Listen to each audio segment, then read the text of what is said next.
2025లో నువ్వు అదే నిరీక్షణతో కలిగి ఉండి ప్రార్థన చేసావేమో. నీ కన్నీరుతో నీవు నీ దుప్పటిని, నీ దిండ్లను నువ్వు తడుపుంటావు.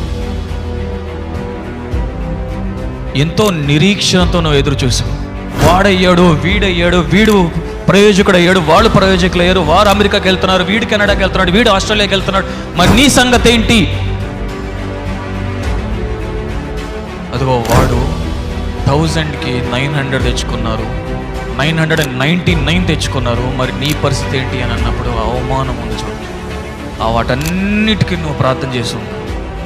మనలను చూసి అసహ్యించుకొని, వ్యతిరేకించి, మాటలు మాట్లాడి, గుచ్చి